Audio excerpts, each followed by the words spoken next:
Hello, this is Jacob Cook, my Unit 5, P6 and P7.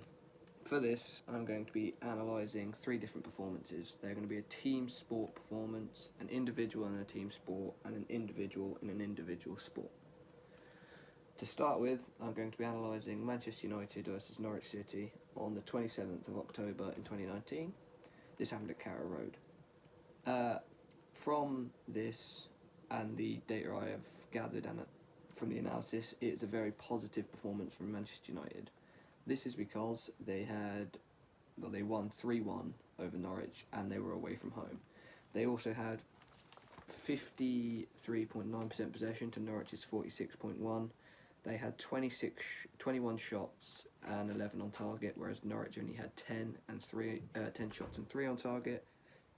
This shows that they were more of a threat than Norwich. They had 480 passes compared to Norwich's 420, which shows they were moving the ball about more. They had 24 tackles but only 10 fouls from it, whereas Norwich had 26 tackles and only 13 fouls. Therefore, they were more clinical in their tackling and winning the ball better. They only made 13 clearances compared to Norwich's 16, which shows United were pushing further into Norwich's as they had to clear the ball more. Man United also had 10 corners, which shows again they were very aggressive in getting forward and shots were being parried by the keeper out for a corner.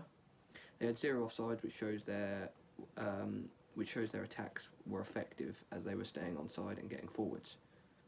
As shown from this, the methods I used to analyse Manchester United's performance was observational, as it's very easy, cost-free and accessible to all. Moving on to my individual player during a game. For this, I'll be analysing Marcus Rashford. For this, I'll be talking about Marcus Rashford in the same game. In my opinion, from the statistics I've found, it is shown that Marcus Rashford had a very positive game. As you can see, he had 6 shots and 4 out of those were on target. This shows that he was causing problems for Norwich, as it also shows he had 4 out of 4 successful dribbles. So attackingly, he was very successful when it comes to this game. When it comes to his defensive performance, he made no fouls and had 2 tackles, which shows he was 100% successful in his tackling rates. He also made 1 clearance to stop Norwich from progressing forward and causing a problem towards goal. Finally, his passing statistics were he had an 84.1% passing accuracy from 44 passes. This shows that he had a 37%. This shows that he completed 37 passes successfully out of his 44. He also made 2 key passes from those to create chances for his team. Finally, as you can see, I've used observational analysis again for this.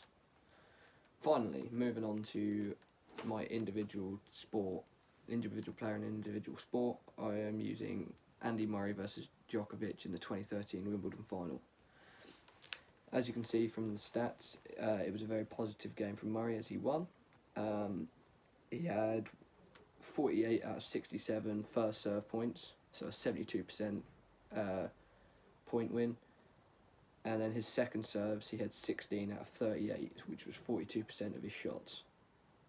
He had 9 aces, only 2 double faults, only 21 unforced errors compared to Djokovic's 40, and receiving points won, Murray won 50 of 105, which was 48%, and Djokovic only won 41 out of 105, 39%. Total points won was Murray 114 compared to Djokovic's 96 points.